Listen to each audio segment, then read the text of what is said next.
ಓ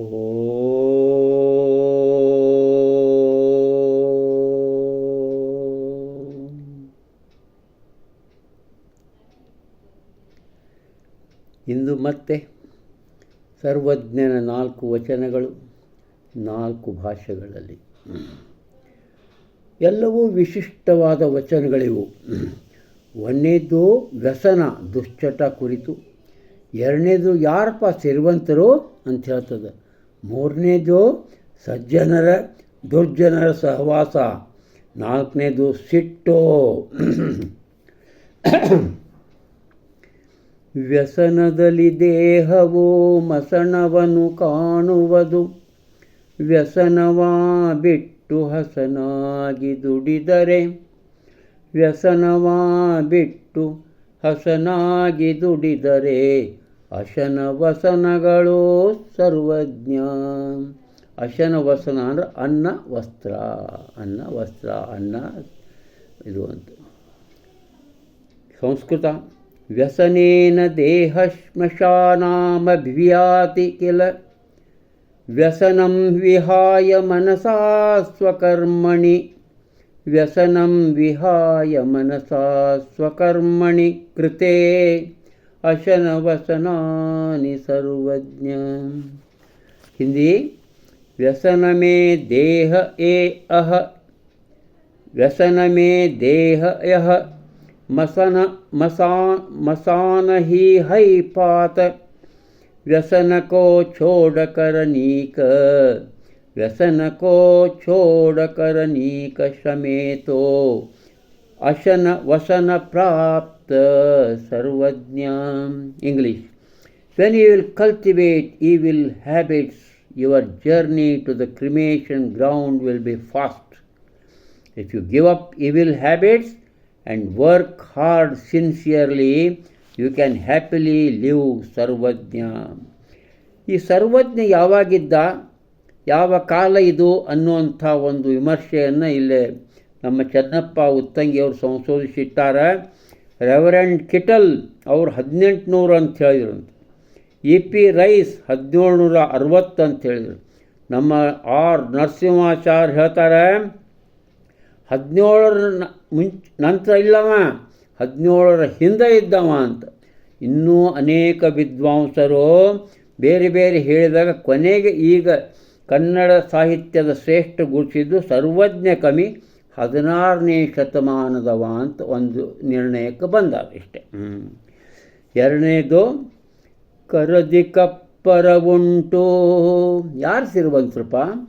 ಕರದಿ ಕಪ್ಪರ ಉಂಟು ಹಿರಿದೊಂದು ನಾಡುಂಟು, ಹರನೆಂಬ ದೈವ ನಮಗುಂಟು, ಹರನೆಂಬ ದೈವ ನಮಗುಂಟು, ತಿರಿವರಿಂ ಸಿರಿವಂತರಾರು ಸರ್ವಜ್ಞ. ತಿರುವರು ಅಂದರೆ ಭಿಕ್ಷಾ ಬೇಡೋರು, ಅಂದರೆ ನಮ್ಮ ಭಿಕ್ಷಾ ಕೇಳೋರು, ಅಂದರೆ ಅದು ಶ್ರೇಷ್ಠ ಉದ್ಯೋಗ ಅಂತ ನಮ್ಮ ಶಾಸ್ತ್ರದೊಳಗೆ ಬರೆದು ಅಂತ. ಕರಗತಃ ಕರ್ಪರೋ ವಿರಲೋಸ್ತಿ ಜನಪದಃ, ಹರನಾಮಕಂ ದೈವಮಸ್ತಿ ನೋ ಭಿಕ್ಷು ಸಮ, ಹರನಾಮಕಂ ದೈವಮಸ್ತಿ ನೋ ಭಿಕ್ಷು ಸಮ, ವರಧನಿ ಕುತ್ರ ಸರ್ವಜ್ಞ. ಹಿಂದಿ.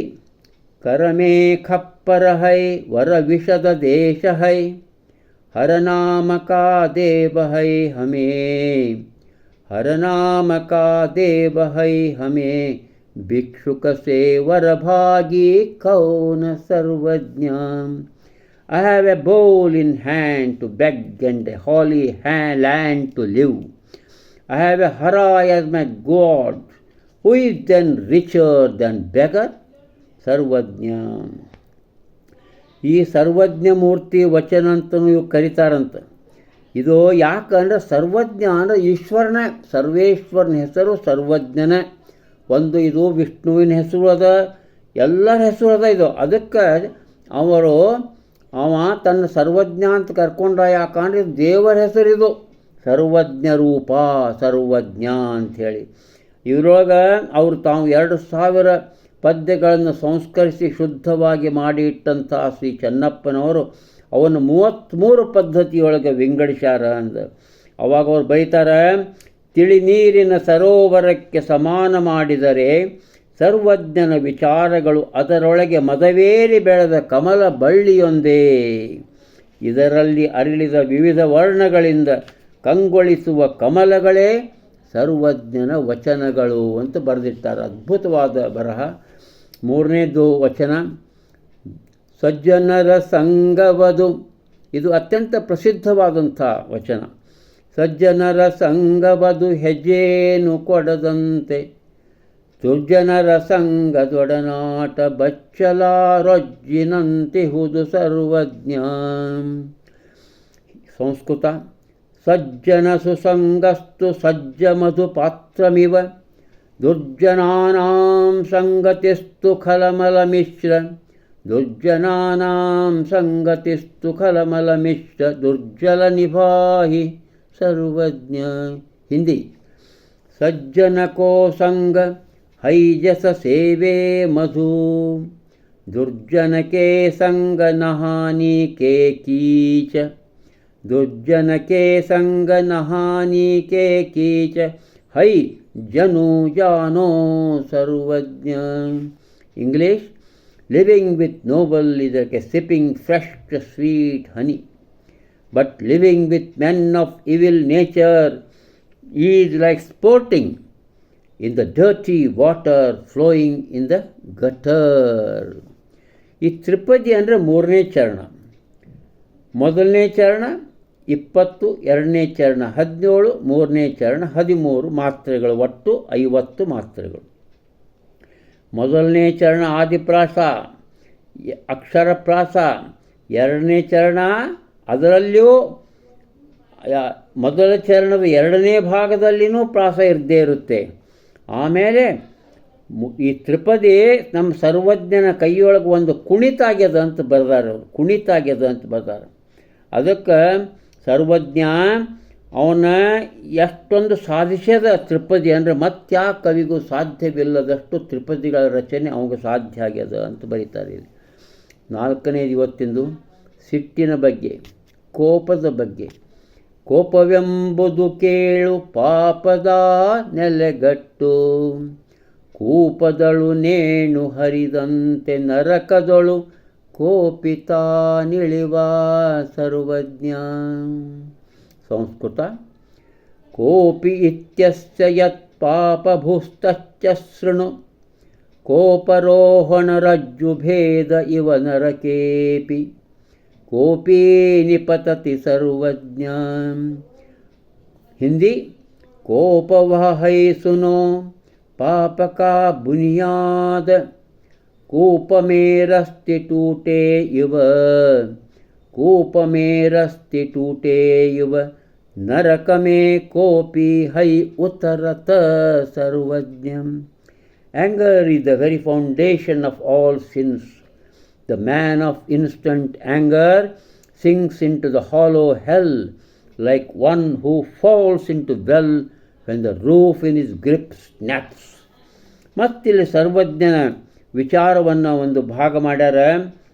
18 ಪುಟಗಳಲ್ಲಿ ಒಂದು ಅದ್ಭುತವಾದ ವಿಚಾರವನ್ನು ಅವರು ಬರೆದಿಟ್ಟಾರೆ. ಸರ್ವಜ್ಞ ಮೂರ್ತಿ ವಿಚಾರ ಅಂಥೇಳಿ. ಅದು ಆ ಗ್ರಂಥವನ್ನು ಖರೀದಿ ಮಾಡಿ ಓದಬೇಕು, ಆವಾಗ ಅದ್ಭುತವಾಗಿ ಅರ್ಥ ಆಗ್ತದೆ. ಇವತ್ತಿನ ಈ ಭಾಗ ಮುಗೀತು. ಈಗ ಮತ್ತೆ ನಾವು ಆ ಸರ್ವಜ್ಞ ನಮ್ಮ ಕನ್ನಡ ಸಂಸ್ಕೃತ ಅನುವಾದದ ಮಹಾನ್ ಪ್ರತಿಭಾವಂತರು ನಮ್ಮ ಸಿ.ಜಿ. ಪುರುಷೋತ್ತಮರು, ಚುಂಚನಕಟ್ಟೆ ಗುರುಕುಲದ ಪುರುಷೋತ್ತಮರ ಬಗ್ಗೆ ಇನ್ನೊಂದಿಷ್ಟು ನಾಲ್ಕು ಹೇಳಬಯಸ್ತೇನೆ. ಏನಪ್ಪ ಅಂತಂದರೆ, ಅವರು ಏನಾಯಿತು, ನಿನ್ನೆ ಅವರು ಆ ಸ್ವಾತಂತ್ರ್ಯ ಚಳವಳಿಯಲ್ಲಿಯೂ ಭಾಗವಹಿಸಿದ ಪ್ರಕರಣ ಅಲ್ಲಿ ಮುಗಿಸಿದ್ದೇನೆ. 1 ವರ್ಷ ಹೋಗಿಬಿಡ್ತು ಸ್ವಾತಂತ್ರ್ಯ ಚಳವಳಿಯಲ್ಲಿ ಭಾಗವಹಿಸೋ ಸಲುವಾಗಿ. ಪಾಪ 1 ವರ್ಷ ಕಳ್ಕೋಬೇಕಾಗಿತ್ತು ತಮ್ಮ ಜೀವನದ 1 ವರ್ಷ. ಮೈಸೂರಿನ ಇಂಟರ್ಮೀಡಿಯೇಟ್ ಕಾಲೇಜಿನಾಗ 1944ರಲ್ಲಿ ಎಂಟ್ರಾಗ್ತಾರೆ. ಆವಾಗ ಅಲ್ಲಿ ಅವ್ರಿಗೆ ಅದ್ಭುತವಾದಂಥ ಒಂದು ನೆರವು ದೊರಕ್ತದೆ. ಶ್ರೀ ಚಂದಗಾಲು ಸಾಹುಕಾರ ಮರಿಗೌಡರು ಅಂತ ಅವ್ರ ಮನೆ. ಅವರ ಹೆಂಡತಿ ಜಾನಕಮ್ಮ. ಅಲ್ಲಿ ಹುಡುಗರು ಬಂದು ವಾಸ ಮಾಡಲಿಕ್ಕೆ ಊಟ ಉಪಚಾರ ಎಲ್ಲ ಮಾಡಲಿಕ್ಕೆ ಅನುಕೂಲತೆಗಳಿರ್ತಾವೆ. ಅದು ಅದ್ಭುತವಾದಂಥ ಅವರಿಗೆ ಒಂದು ನೆರವು ಸಿಕ್ಕಿಬಿಡ್ತದೆ. ಹೇಳಿ ಕೇಳಿ ಭಾಳ ಪ್ರತಿಭಾವಂತ ಪುರುಷೋತ್ತಮ, ಭಾರಿ ಪ್ರತಿಭಾವಂತ.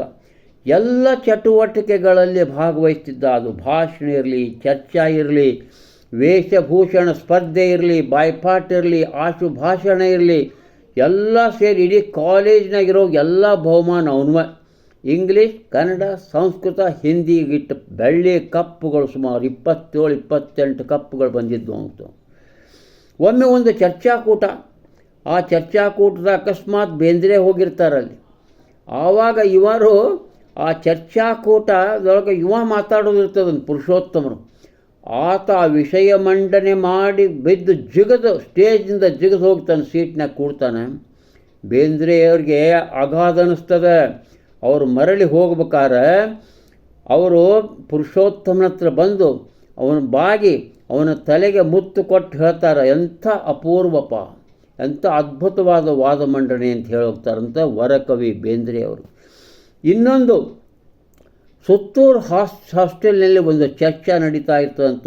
ಕೃಷ್ಣರಾವ್ ತಸು, ಶ್ಯಾಮರಾವ್ ತೀರ್ಪುಗಾರರು ಎಂತಿಂಥ ವಿದ್ಯಾರ್ಥಿಗಳು ಭಾಗವಹಿಸಿರ್ತಾರಂತ. ಆವಾಗ ಅವರು MV ಕೃಷ್ಣರಾವ್ ಹೇಳ್ತಾರಂತ, ಇವರು ಹೆಂಗೆ ಬಂದರು ಸ್ಟೇಜ್ ಮೇಲೆ ಹೆಂಗೆ ಮಾತನಾಡಿರಂದ್ರೆ, he came on the platform and roared like the lion, we are all unanimous in assigning the first place ಅಂತ. ಇಂಥ ಅದ್ಭುತ. ಅವರು ಡಾಕ್ಟರ್ ಆಗಲಿಕ್ಕೂ ಅವರು ಇಚ್ಛಾಪಟ್ಟಿದ್ರಂತೆ, ಮೆಡಿಕಲ್ ಡಾಕ್ಟರ್. ಆದರೆ ಹಣದ ಸಹಾಯ ಇರಲಿಲ್ಲ, ಆಗಲಿಲ್ಲ. ಮುಂದೆ ಅವರು BA ಆನರ್ಸ್ ಸೇರ್ತಾರೆ. 3 ವರ್ಷವೂ ಮೆರಿಟ್ ಸ್ಕಾಲರ್ಶಿಪ್ ಸಿಗ್ತದೆ. ಮೆರಿಟ್ ಸ್ಕಾಲರ್ಶಿಪ್ ಇರ್ತದೆ, ಇದರದು ಬ್ಯಾಕ್ವರ್ಡ್ ಕ್ಲಾಸ್ ಸ್ಕಾಲರ್ಶಿಪ್, 2 ಸ್ಕಾಲರ್ಶಿಪ್ ಸಿಗ್ತಾವೆ ಅವ್ರಿಗೆ ಇಡೀ ವರ್ಷಕ್ಕೆ. ಹೀಗಾಗಿ ಅವ್ರಿಗೆ ಜೀವನ ಹಗರಾಗ್ತದೆ. ಹಗರಾಗೋದಲ್ಲದೆ ಆಕೆ ಸಂಬಂಧಗಳನ್ನು ಕಂಡು ಹಿಡಿತಾರೆ. ಅವರೊಬ್ಬ ಅಕ್ಕಿರ್ತಾಳಂತ ಕಂಡು ಹಿಡಿತಾರೆ. ಅವ್ರು ದೂರದ ಮಲೆನಾಡಿನ ಒಂದು ಹಳ್ಳಿ ಒಳಗೆ ಅಲ್ಲಿ ಹೋಗಿರ್ತಾರೆ. ಅಕ್ಕನ ಪ್ರೀತಿಯೊಳಗೆ ಪಾಲ್ಗೊಳ್ತಾರೆ. ಅಕ್ಕ ಭಾಳ ದೊಡ್ಡಕ್ಕಿರ್ತಾಳೆ. ಆಕೆ ಸುಮ್ಮನೆ ಬಿಡ್ತಾಳೆ ಅಕ್ಕ ಇವ್ರನ್ನ. ಮರುವರ್ಷ ಇವ್ರನ್ನ ಹಿಡಿದು ಇವ್ರು ಲಗ್ನ ಮಾಡಿಬಿಡ್ತಾಳೆ. ಅದಕ್ಕೆ ಜಾನಕಮ್ಮ ಮೈಸೂರೊಳಗೆ ಇರ್ತಾರಲ್ಲ, ಆ ತಾಯಿಯ ಆಶೀರ್ವಾದವೂ ಇರ್ತದೆ.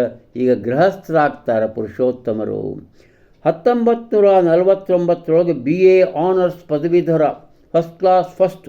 ಹೀಗಾಗಿ ಆವಾಗಿನ ಕಾಲಕ್ಕೆ ಇವರು ನೇರವಾಗಿ ಒಬ್ಬ ಲೆಕ್ಚರರ್ ಪೋಸ್ಟ್ ಸಿಕ್ಕಿಬಿಡ್ತದೆ. ಇವರು ಲೆಕ್ಚರರ್ ಪೋಸ್ಟ್ ಅದು ಒಪ್ಕೊಂಡ್ಬಿಡ್ತಾರೆ ಇವರು ಪಾಪ. ಯಾಕಂದ್ರೆ ವೈವಾಹಿಕ ಜೀವನ ಹೆಂಗೆ ನಡೆಸಬೇಕು, ಸೆಂಟ್ರಲ್ ಕಾಲೇಜ್, ಮಹಾರಾಣಿ ಕಾಲೇಜ್ 2ರಲ್ಲೇ ಬೆಂಗಳೂರಲ್ಲೇ ಪಾಪ ಅವರು ತಮ್ಮ ಜೀವನ ನಡೆಸ್ತಾರೆ. ಅತ್ಯಂತ ಬಡತನದಿಂದ ತಮ್ಮ ಜೀವನ ನಡೆಸ್ತಾರೆ. ತಮ್ಮ ಹೆಂಡತಿ ಜೋಡಿ ಅತ್ಯದ್ಭುತವಾಗಿ ಪಾಠವನ್ನು ಮಾಡ್ತಾರೆ.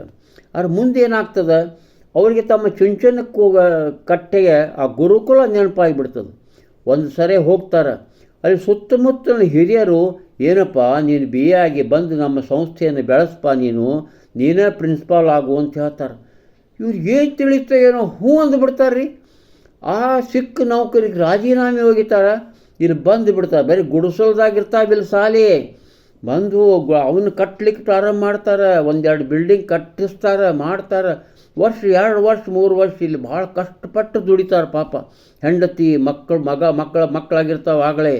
ಆವಾಗ ಒಂದು ಸರಿ ನಮ್ಮ HM ಚನ್ನಬಸಪ್ಪ, ದೊಡ್ಡ ಪೊಲಿಟಿಕಲ್ ಲೀಡರ್, ನಮ್ಮಲ್ಲಿ ಹಿಂದಕ್ಕೆ ಲೋಕೋಪಯೋಗಿ ಇಲಾಖೆ ಸಚಿವರಾಗಿ ದೊಡ್ಡ ಒಂದು ಹೆಸರು ಮಾಡಿದಂಥವರು, ಅವರು ಬರ್ತಾರೊಮ್ಮೆ ವೀಕ್ಷಣೆಗೆ ಬಂದಾಗ. ಅವಾಗ ಜಿಲ್ಲಾ ಬೋರ್ಡ್ ಫಾರ್ಮೇಷನ್ ಆಗಿರ್ತಾವೆ. ಅವಾಗ ಏನು ಹೇಳ್ತಾರೆ, ಯಾರ್ಯಾರು ಅಂತ ಕೇಳಿದಾಗ, ಇವರು ಪುರುಷೋತ್ತಮ BA ಆನರ್ಸ್ ಅಂತ ಯಾರೋ ಹೇಳ್ತಾರೆ. ಇಲ್ಲೇನು ಮಾಡಲಿಕ್ಕೆ ನೀನು, ನಾವು ಈ ನಿಮ್ಮ ಸಾಲಿಯೆಲ್ಲ ಜಿಲ್ಲಾ ಬೋರ್ಡಿಗೆ ತೊಗೊಂಡೇವಿ, ಈಗ ನಿನ್ನ ಸಾಲಿದು ನೀನು ನೋಡ್ಕೊಂಬಂಗಿಲ್ಲ, ಹೋಗಿ ಹೊಳ್ಳಿ ಅಲ್ಲಿ ಕಾಲೇಜಿನಾಗ ಕಲಿಸೋಗಿ ಸಂಸ್ಕೃತ ಅಂಥೇಳಿ ಅವ್ರನ್ನ ಅಲ್ಲಿಂದ ರಿಲೀವ್ ಮಾಡಿ ಕಳಿಸಿಬಿಡ್ತಾರೆ ನಿರ್ದಾಕ್ಷಿಣ್ಯವಾಗಿ. ಮತ್ತು ಈಗ ಏನಂದರೂ ನಾನು ನನ್ನ ಜೀವನದ ನನ್ನ ಋಣವನ್ನು ತೀರಿಸಿದ್ನಲ್ಲ ಆ 3 ವರ್ಷ ಅಂಥೇಳಿ ಸಂತೋಷಪಟ್ಟರು. ಅವರು ಸೇವಾ ಸೌಲಭ್ಯ ಎಲ್ಲ ಕಳ್ಕೋತಾರೆ. ಸೀನಿಯಾರಿಟಿ ಹೋಗ್ತದೆ, ಪಿಂಚಣಿ ಹೋಗ್ತದೆ, ಗ್ರ್ಯಾಚ್ಯುಟಿ ಹೋಗ್ತದೆ. ಆದರೆ ಮತ್ತೆ ನೌಕರಿ ಸಿಗ್ತದೆ ಅವ್ರಿಗೆ. ಮತ್ತೆ ನೌಕರಿ ಸಿಕ್ತು. ಚಿತ್ರದುರ್ಗದ ಇಂಟರ್ಮೀಡಿಯೇಟ್ ಕಾಲೇಜಿನಾಗ ಉಪನ್ಯಾಸಕ ಆಗ್ತಾರೆ. ಆಮೇಲೆ ಅಲ್ಲಿಯೂ ಸಾಕಷ್ಟು ಉತ್ತಮ ಕೆಲಸ ಕಾರ್ಯಗಳನ್ನು ಮಾಡ್ತಾರೆ. ಆಮೇಲೆ ಎಲ್ಲ ಇವನು ನಾನು ಪ್ರೊಫೆಸರ್ ಆಗೋದಿಲ್ಲ, ಆಗಬೇಕಾದ್ರೆ ನಾನು ಪೋಸ್ಟ್ ಗ್ರ್ಯಾಜುಯೇಟ್ ಆಗಬೇಕಾಯ್ತು ಅಂತ ಎಮ್.ಎ ಅಭ್ಯಾಸ ಮಾಡ್ತಾರೆ. ಎಮ್.ಎದಲ್ಲೇ ಅವರು ಭಾಳ ಅವ್ರಿಗೆ ಸಂಸ್ಕೃತ ಅಂದ್ರೆ ನೀರು ಕುಡ್ದಂಗೆ ಆಗ್ತಿರ್ತದೆ. ಆವಾಗ ಅವರು ಸಂಸ್ಕೃತದಲ್ಲಿ ಅವಾಗ ಮಾತಾಡಿ ಅವರು ಪಾಪ ಎಮ್.ಎ ಪರೀಕ್ಷೆ ಬರೀತಾರೆ, ಮೌಖಿಕ ಓರಲ್ಲೂ ಆಗ್ತದೆ. ಎಮ್.ಎ ಸಂಸ್ಕೃತ ಪ್ರಥಮ ಸ್ಥಾನದಲ್ಲಿ ಪಡಿತಾರೆ. ಆವಾಗ ಎಷ್ಟೋ ಅವ್ರಿಗೆ ಪ್ರೈಸ್ ಇಟ್ಟಿರ್ತಾರೆ ಆವಾಗಿನ ಕಾಲಕ್ಕೆ. ಅಂದ್ರೆ ರಾಮಾನುಜಂ ಸುವರ್ಣ ಪದಕ, ಪ್ರವೀಣ ಕೃಷ್ಣರಾವ್ ಸುವರ್ಣ ಪದಕ, ಸಿ.ಆರ್. ನರಸಿಂಹಶಾಸ್ತ್ರಿಯ ನಗದು ಬಹುಮಾನ, ಸಿ.ಜೆ. ಪುರುಷೋತ್ತಮ ಸನ್ಮಾನಿತನಾಗ್ತಾನೆ. ಎಮ್.ಎ ಪೋಸ್ಟ್ ಗ್ರ್ಯಾಜುಯೇಟ್ ಆಗ್ತಾರೆ. ಅವರೀಗ ಅಸಿಸ್ಟೆಂಟ್ ಪ್ರೊಫೆಸರ್ ಅಂತ UGC ಉಪನ್ಯಾಸಕರಾಗಿ ಬಿಡ್ತಾರೆ. ಮತ್ತು ನಾಳೆ ಮುಂದುವರಿಸ್ತೇನೆ. ನಮಸ್ಕಾರ.